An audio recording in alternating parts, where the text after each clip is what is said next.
Before Chicago became famous for gangsters, it was already a city built to reward them. Long before Al Capone became the face of organized crime, Chicago had already built the kind of city where organized crime could thrive. It was a place of rail yards, slaughterhouses, immigrant neighborhoods, political machines, labor tension, and expanding wealth. Fortunes moved through Chicago every day. So did desperate people. And where money moved fast, vice moved faster. The city did not invent corruption, but it perfected the conditions for it. Police could be pressured. Politicians could be bought. Neighborhood bosses could deliver votes. And the border between business, politics, and criminal opportunity was often thinner than respectable people liked to admit. In those years, one of the first major underworld powers was Big Jim Colosimo. He built influence through prostitution, gambling, and protection. He understood something simple and powerful. In a growing city, illegal business could become stable business if the right pawns were greased and the right enemies were removed.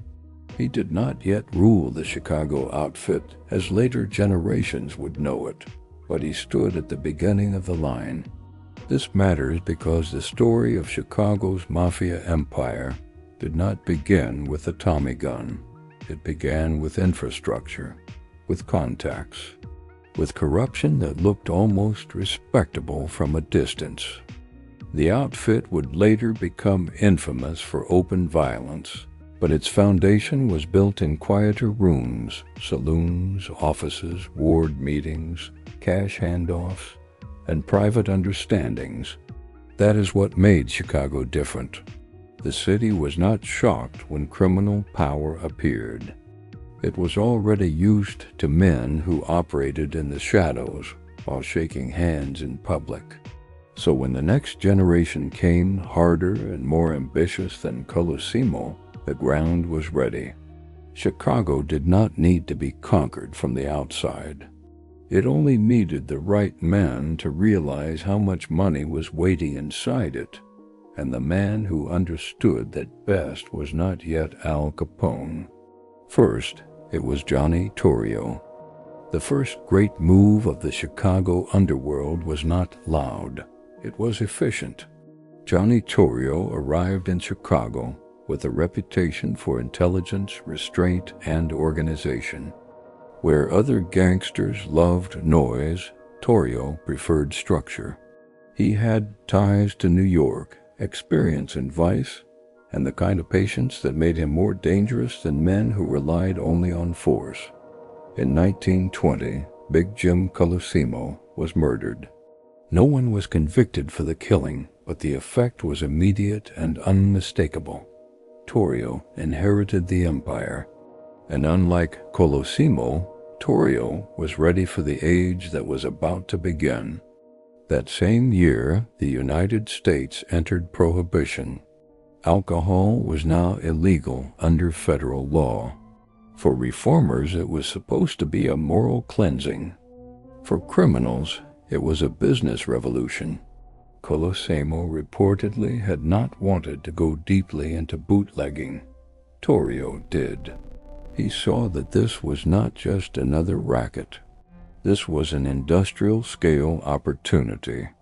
Americans still wanted to drink. Restaurants, hotels, clubs, laborers, businessmen, politicians, and socialites all still wanted liquor. The law had not destroyed demand. It had handed supply to whoever was ruthless enough to take control of it. Torrio reorganized the operation with that future in mind. Vice was still profitable, but alcohol would make entire empires possible. To build that empire, he needed reliable men, disciplined men, men who could earn, intimidate, and obey. One of those men came from Brooklyn. He was young, scarred, ambitious, and already comfortable with violence. His name was Al Capone. The mythology around Capone would later become so huge that it hid what he really was at first. Not a king, not a legend, but a rising lieutenant brought in by a smarter boss who had already seen the next decade before most of the city had even understood what prohibition would mean. Torrio's genius was not that he created crime in Chicago. It was that he recognized the moment when crime could become modern, scalable, and systemized. He made the move before everyone else understood the size of the prize. And once that happened, Chicago stopped being just another corrupt city. It became the perfect machine for organized bootlegging. Then the city met the face that would define that machine. Capone did not enter Chicago as a celebrity. He entered as a weapon. Alphonse Capone was not born in Chicago. He came from Brooklyn, where he had already built a reputation in street gangs and underworld circles. He carried scars on his face, a quick temper, and a sharper instinct for power than many people around him realized. When Torrio brought him to Chicago, Capone did not yet look like the emperor of the city. He looked like what he was, a fast-rising operator with appetite. At first, Capone handled lower-level work in the larger machine, but he learned quickly. He watched how Chicago functioned. He saw how violence could protect business, how business could buy political cover, and how public fear could be turned into private obedience. What made Capone valuable was not just brutality, it was energy. He moved aggressively. He made himself useful. And in a city entering the Prohibition era, usefulness could become power almost overnight. Capone also understood image, not at first in the full national sense he would later master, but in the practical street sense. He knew how to project certainty. He knew how to make men around him feel that resistance was dangerous and loyalty was profitable. That combination made him perfect for the new Chicago underworld. He could negotiate when needed. He could threaten when needed. And he did not scare easily. As the illegal liquor trade expanded, so did the need for transportation routes, warehouse control, protection, and enforcement. This was not a small-time operation run out of one bar. It was a network. Trucks, distributors, speakeasies, corrupt officials, bookkeepers, lookouts, gunmen. And because the money was now so enormous, every rival gang wanted a piece. Capone grew inside that pressure. He became Torrio's most visible and most feared lieutenant. The city started hearing his name more often, not because he had yet conquered Chicago, but because he fit the age perfectly. He was bold enough for the violence, modern enough for the business, and shameless enough for the spotlight. The old underworld had been built by vice barons. The new underworld would be built by men who understood mass demand, public corruption, and organized intimidation. Capone was becoming that man. And very soon, Chicago would stop seeing him as muscle and start seeing him as the future. But first, the empire needed a fortress. And that fortress would not be downtown Chicago. It would be Cicero. When pressure rose inside Chicago, the outfit did not retreat. It relocated and expanded. As reform pressure increased in Chicago, Torrio and Capone looked outward. They found their opportunity in Cicero, the suburb that would become one of the most infamous strongholds in gangland history. Cicero mattered because it offered distance from city pressure and proximity to city money. If Chicago became inconvenient, Cicero could become a protected base. That meant more than a hideout. It meant a controlled environment where gambling dens, brothels, speakeasies, and political influence could operate under gangster supervision. The takeover was not subtle. During the 1924 municipal election, intimidation and violence were used to secure favorable control. This was one of the clearest signs of what the outfit really was becoming. Not just a criminal gang, a parallel political force. Capone emerged as the dominant public face of this new order. Cicero became, in effect, a gangster-run territory. Businesses learned who to pay. Opponents learned when to stay quiet. And local politics learned what happened when a criminal organization treated elections not as civic events, but as operational tasks. This is a crucial moment in the story because it shows that the outfit's strength was never only about killing rivals. Its true power came from combining violence with governance. It wanted territory that earned, territory that could be administered, territory where corrupt stability produced cash every week. In Cicero, Capone's men could operate with greater confidence. Liquor moved. Money moved. Protection payments moved. And because the public spectacle of gangster power had now spilled into politics, the myth of Capone began growing even larger. He was no longer just an underworld name. He was becoming the embodiment of a new kind of criminal ruler, a man who could influence public life from outside the law. The move into Cicero also intensified the war with rivals. Because once territory became stable and profitable, the people excluded from that profit became desperate. And desperation in Prohibition Chicago almost always led to funerals. The city was no longer dealing with scattered criminals. It was moving into full gang war. The Chicago outfit was not built in peace. It was built in retaliation. By the mid-1920s, Chicago's bootlegging business had become too valuable for coexistence. Rival factions fought for neighborhoods, routes, breweries, and distribution chains. The conflict was not random.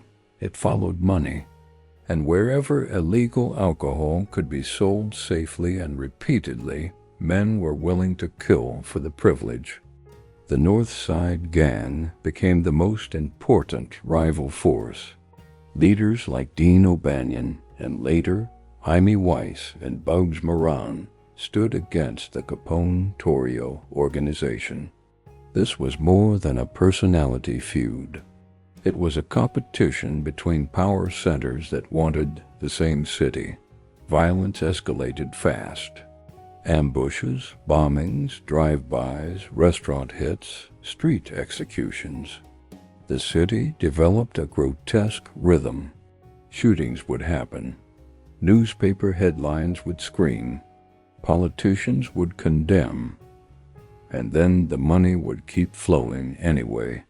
In 1924, O'Banion was murdered in his flower shop. That killing helped push the war into a bloodier stage. Retaliation followed. In 1925, Torrio survived a serious assassination attempt by North Side gunmen. He recovered, but the message was clear. The war had reached leadership level. This was no longer a contest between crews. It was a fight over who would define Chicago's underworld future. Torrio stepped back after the attack, and when he did, Capone inherited more than a title. He inherited a city at war, a city that already knew his name, a city that now expected him to prove whether he could survive what had nearly killed his boss. This was the moment Capone stopped being only the rising enforcer and became the central figure in Chicago gangland. He was still young, still aggressive, still expanding, But the office he inherited came with an impossible demand: win the war, protect the money, hold the machine together, and do it under growing public attention.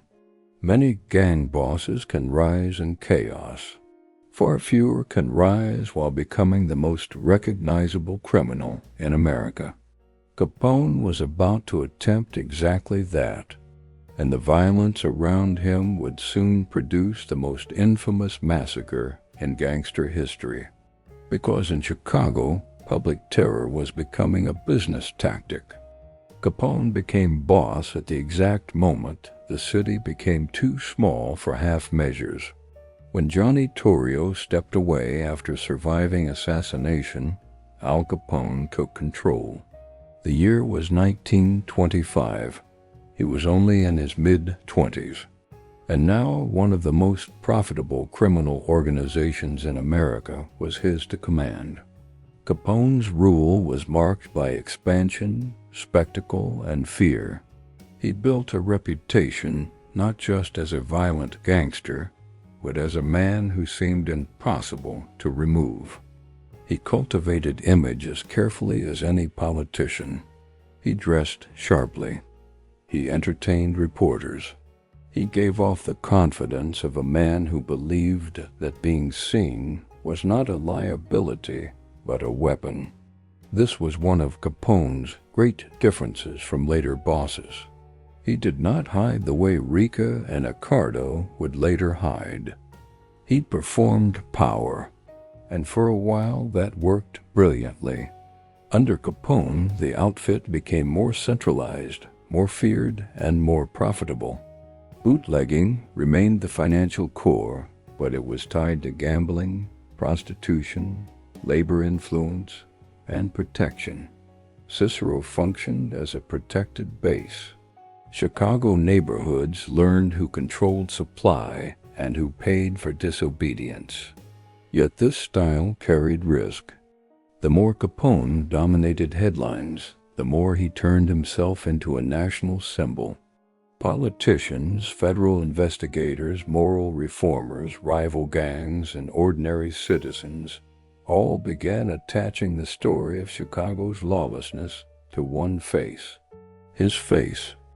Capone liked being feared. He liked being recognized. He liked the myth, but myth creates pressure. The public can ignore nameless corruption for years. It pays closer attention when corruption has a celebrity king.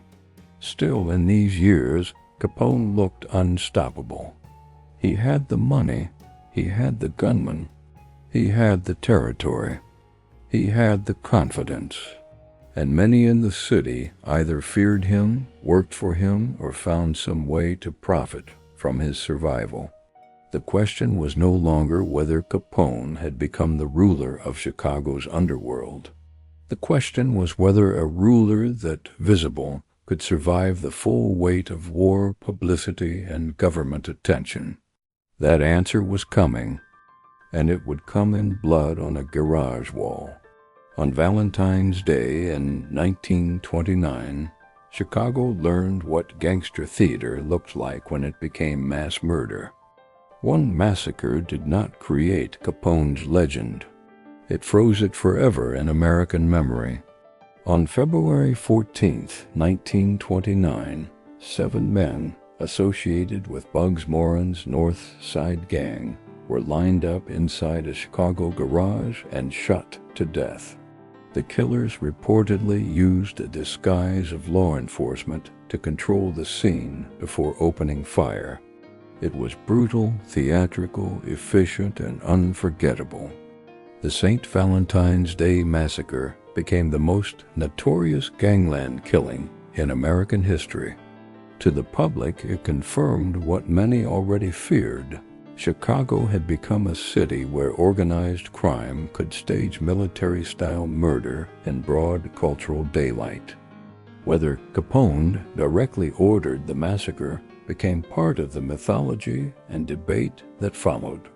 What mattered immediately was the effect. His enemies were weakened. His reputation as the dominant underworld force deepened. and his public image crossed from gangster celebrity into national menace. There is a reason this moment still defines gangster Chicago.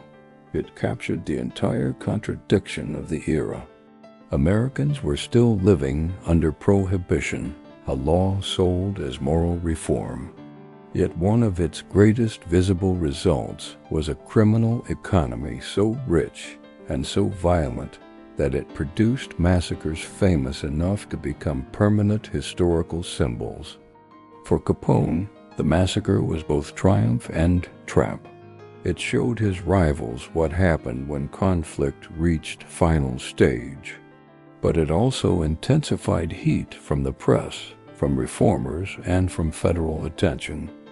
The city could dismiss many earlier killings as gangland business. This one was too spectacular, too public, too cinematic. It forced the country to look directly at Chicago.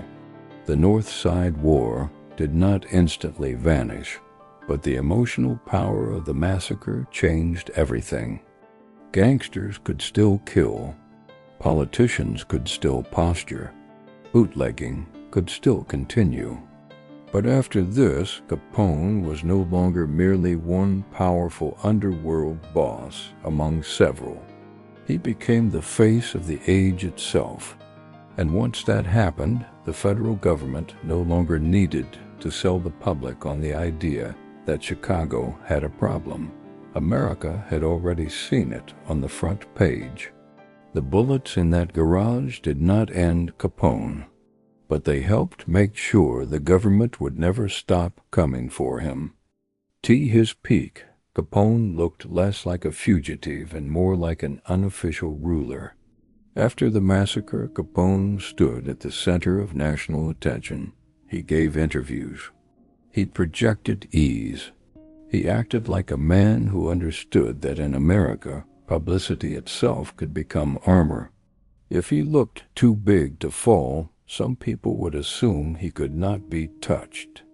That illusion lasted longer than many expected.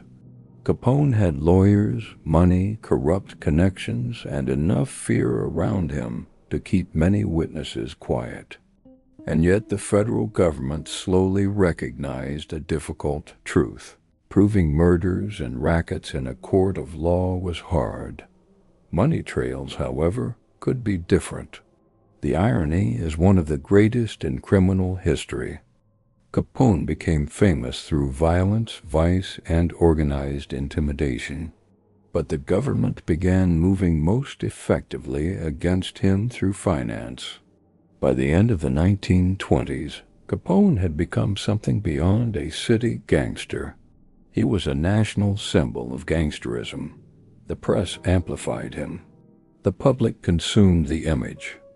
Some feared him, some were fascinated by him. A few even admired the swagger. But the more myth grew, the less flexible his position became.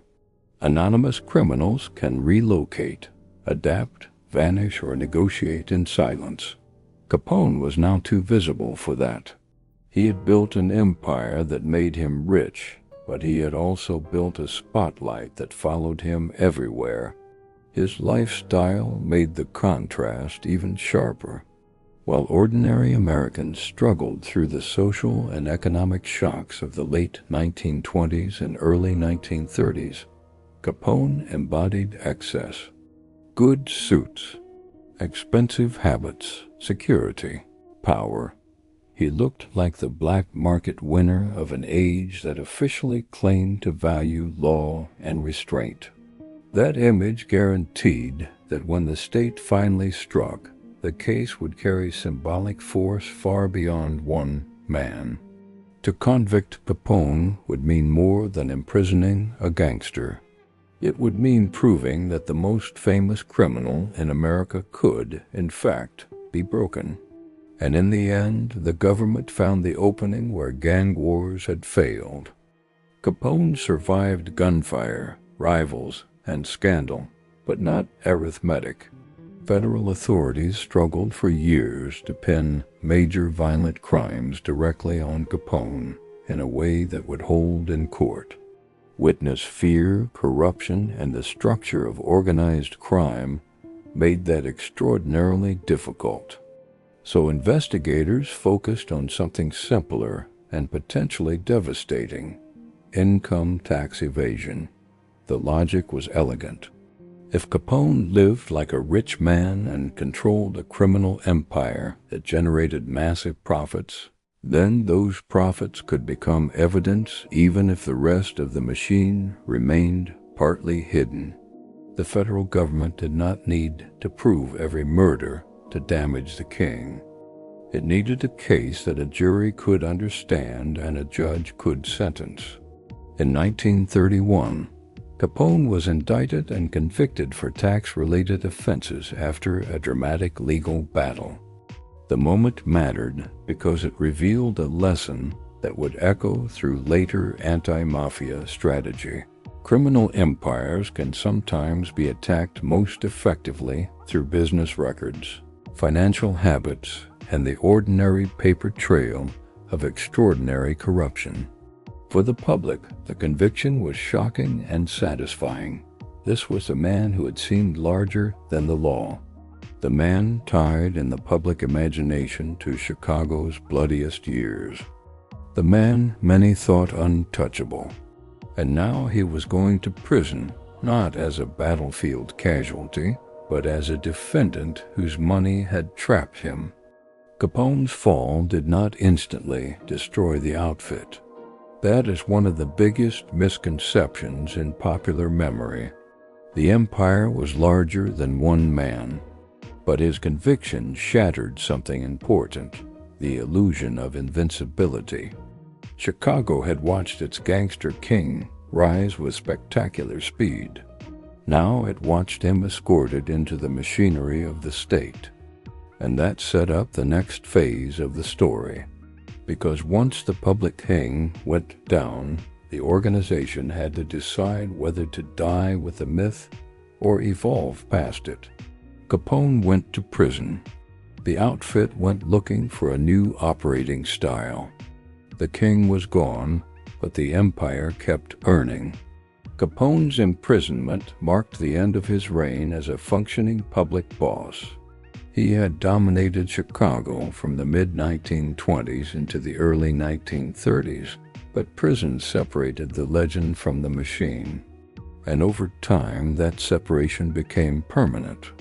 By the late 1930s, Capone's health had seriously deteriorated. The man who once projected unstoppable force was weakened, physically and mentally, by illness and confinement. He would eventually be released in 1939, but he never returned to criminal leadership in any meaningful way. The empire moved on without him. That is one of the coldest truths in organized crime. Power is never sentimental for long. Myth may survive. Portraits may survive. Nicknames may survive. But the income stream demands continuity. If one boss falls, another must keep the structure intact.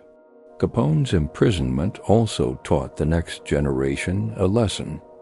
Visibility had helped build his legend, but it had also helped destroy his freedom. To survive in the long term, the outfit needed rulers with less glare around them. Men willing to operate through intermediaries, labor fronts, political connections, and disciplined silence rather than celebrity swagger. This does not mean Capone ceased to matter.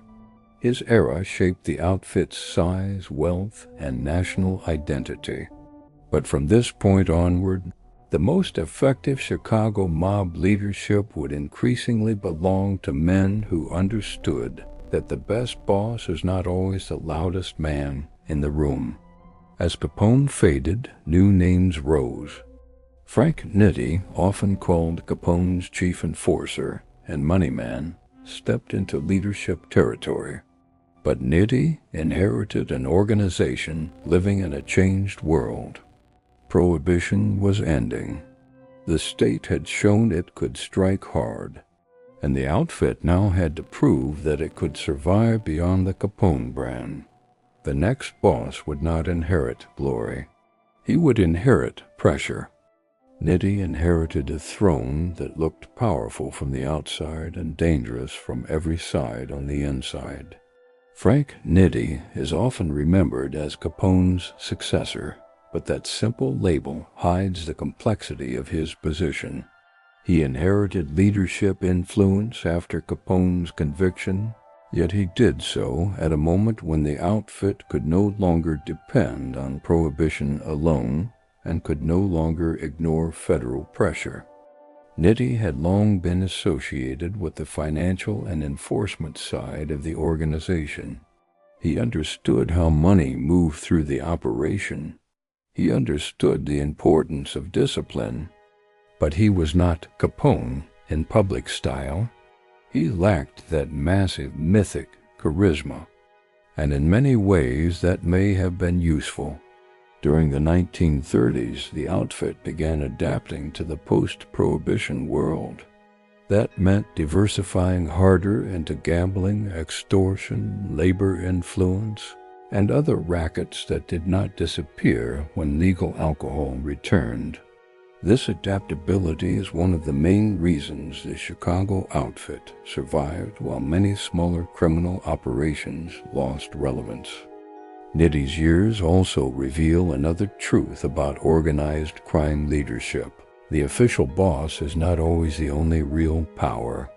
Around him stood men like Ricca and Tony Accardo, figures who would become central to the outfit's long-term survival. The organization was slowly moving toward a colder, more distributed form of control. This period was less flashy than the Capone years, but in some ways more important, because surviving fame is harder than becoming famous. Once Capone was gone, the outfit needed to demonstrate that its structure had not been built around one personality. It needed to prove that Chicago's criminal empire had matured into something more stable, more careful, and more deeply embedded. That meant investing less in public legend and more in durable leverage. Union control, protection, labor rackets, gambling, political contacts, and the quiet enforcement capacity to punish anyone who confused Capone's imprisonment with organizational weakness. Nitti did not rule over the same romanticized underworld that the public associated with Capone. He ruled over a colder system, a system learning to survive the future by becoming less visible and more institutional. Then Prohibition ended, and Chicago's underworld faced a question that destroys weak empires. When legal alcohol came back, weak gangs lost their reason to exist. The outfit did not. In 1933, Prohibition ended. For many people, that should have signaled the end of the gangster age. If illegal alcohol had created the fortune, then legal alcohol should have destroyed the empire. But that is not what happened in Chicago. The outfit adapted. This is one of the most important lessons in Mafia history. Successful criminal organizations do not survive by loving one racket. They survive by understanding systems of control. Alcohol had made the outfit rich, but what it really built was infrastructure.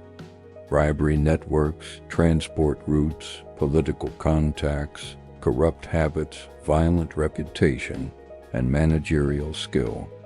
When legal liquor returned, Chicago's criminal machine shifted harder into gambling, labor racketeering, extortion, loan sharking, and influence over key sectors where money and fear still met. The empire did not disappear. It diversified. That adaptability also changed the kind of leader the outfit rewarded. The age of spectacular street kings was becoming less efficient. The new age favored men who could exploit unions, business pressure, and hidden relationships. This is where figures like Ricca gained increasing significance. He was considered one of the brains behind the later outfit. Tony Accardo, still rising, represented another kind of value: discipline, violence when needed, and long-term survivability. Public memory often traps Chicago in the Capone years because they are visually unforgettable. But from an organizational point of view, the post-Prohibition adjustment may be even more important. This is when the outfit proved that it was not just a bootlegging empire created by a temporary law. It was a criminal institution capable of mutation that made it harder to destroy, because now the state was not fighting only illicit liquor routes. It was fighting a system that could settle into labor, vice, entertainment, and commerce with a lower public profile and a wider revenue base. Chicago had birthed a gangster legend during Prohibition. After 1933, it began perfecting a gangster bureaucracy, and some of the richest new leverage would come not from bars, but from unions. The outfit learned that controlling labor could be cleaner than open gunfire and just as profitable. By the 1930s, labor racketeering became one of the outfit's most powerful tools. This was not as cinematic as a drive-by. It was often more effective. Control over unions could mean leverage over shipments, production, access, strikes, peace, or disruption. If a criminal organization could influence who worked, when they worked, or whether business operations stayed calm, then it could turn economic pressure into income without firing a shot in public. Chicago was especially fertile ground for this because it was an industrial city. Transportation, warehousing, trucking, and labor movement mattered. So did the fear of interruption. Businesses often found it easier to pay than to face disorder. That is the silent logic of racketeering. Make your threat expensive enough that payment looks practical. This also represented a strategic upgrade from the Capone years. Public massacres created headlines and fear, but they also invited massive scrutiny. Labor leverage, by contrast, could hide behind negotiations, intermediaries, and the language of business disputes. It allowed the outfit to monetize pressure with less theatrical exposure. This is why the post-Capone leadership matters so much. The organization was becoming smarter, less dependent on one famous ruler, more dependent on networks of pressure and financial control. Paul Ricca's reputation as a strategic mind fits this phase well. Tony Accardo's rise also fits it. The outfit was turning from a spectacular Prohibition empire into a quieter power system. Fear remained central. Make no mistake about that. The possibility of violence still stood behind every arrangement. But violence no longer needed to be the headline act every time. Sometimes the best threat was the one everyone understood without hearing it spoken aloud. That is how the Chicago outfit survived the death of its original era. It learned to make money not only by breaking the law dramatically, but by inserting itself into the gray zones where law, labor, and intimidation overlapped. Then it reached for a prize far beyond Chicago and nearly destroyed one of its own bosses in the process. By the early 1940s, the outfit was no longer thinking like a city gang. It was thinking like a national enterprise. One of the most revealing chapters in the outfit story came from far outside the old bootlegging wars. By the early 1940s, Chicago-linked mob pressure reached into Hollywood through labor extortion schemes tied to union leverage. The method was classic outfit logic: control pressure points, threaten disruption, extract money. This was not romantic gangsterism.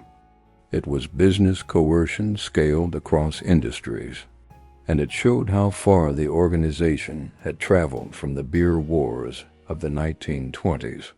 The Chicago outfit had evolved into a system capable of projecting influence well beyond neighborhood turf.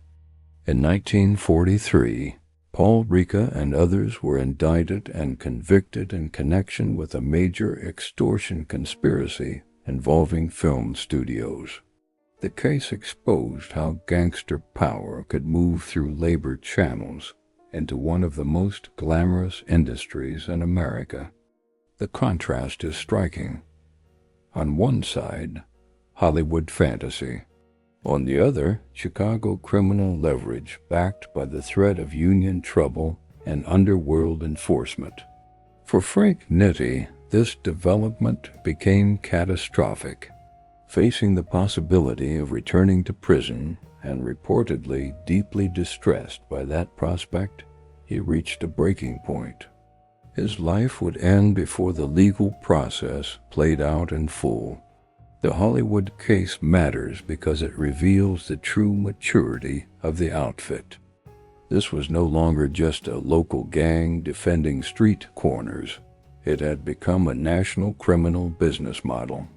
Not every operation required open violence in a Chicago alley. Some required paperwork, labor control, intermediaries, and the implied force of men who rarely needed to introduce themselves twice. The outfit had learned from Capone's downfall. Public spectacle could make you famous, but hidden leverage could make you last. And yet even this smarter model came with risk. Once federal cases exposed those hidden systems, pressure returned to the top, and one leader, unable to face prison again, chose his own ending. For some gangsters, death came in ambushes. For Nitti, it came after the walls closed in. Frank Nitti died by suicide in March 1943, under the pressure of indictment and the prospect of prison. His death was a dark and revealing moment in outfit history. It stripped away the mythology of gangster invulnerability and exposed the psychological cost of leadership inside a system built on fear. By the time Nitti died, the world that had produced Capone's public reign was gone. Chicago was no longer the same roaring battlefield of early Prohibition. The outfit still had power, but its leaders now faced a more complex blend of federal scrutiny, diversified rackets, internal expectation, and the burden of keeping a large machine alive under pressure. Nitti's end also cleared space for the next phase of leadership. Paul Ricca's strategic influence grew more central. Tony Accardo's importance increased, and the outfit pushed further into the kind of structure that could survive through shadow management rather than one dominant celebrity figure. There is a bitter irony here. Capone, the loud king, survived prison but lost power. Nitti, the quieter successor, kept the machine going but could not survive the renewed threat of imprisonment. Both men revealed different weaknesses of gangster leadership. Capone showed the danger of visibility.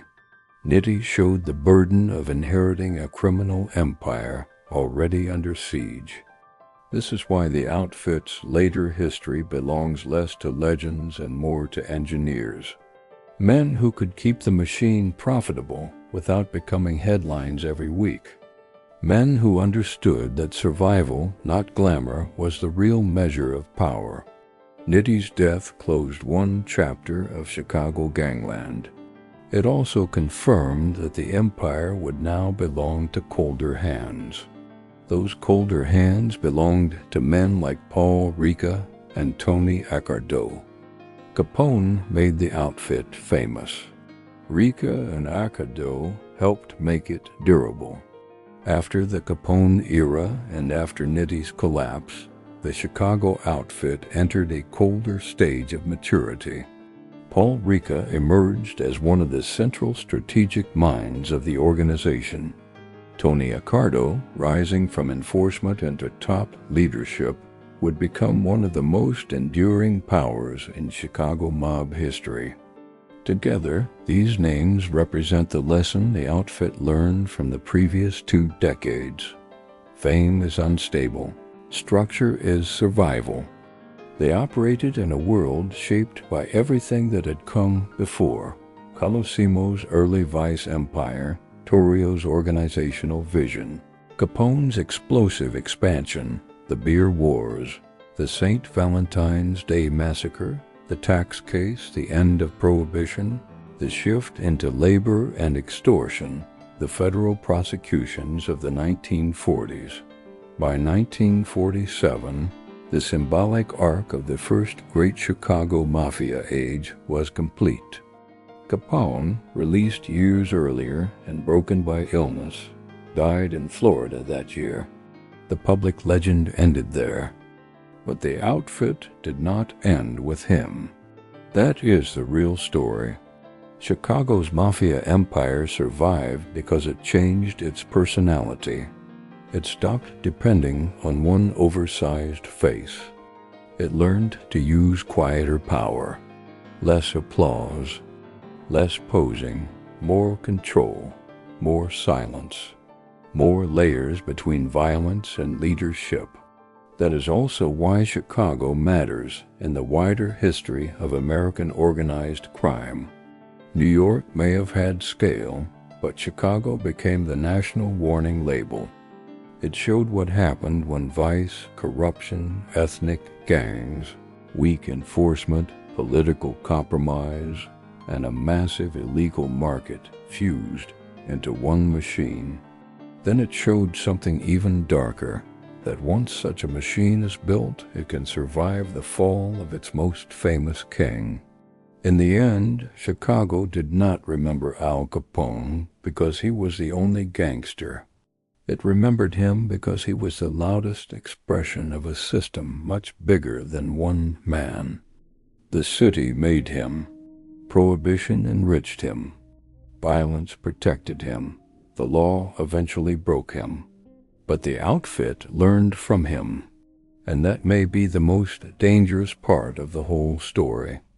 If you want more real Mafia history told like a cinematic crime story, subscribe now. Next time we go deeper into another city, another boss, and another empire built in the dark.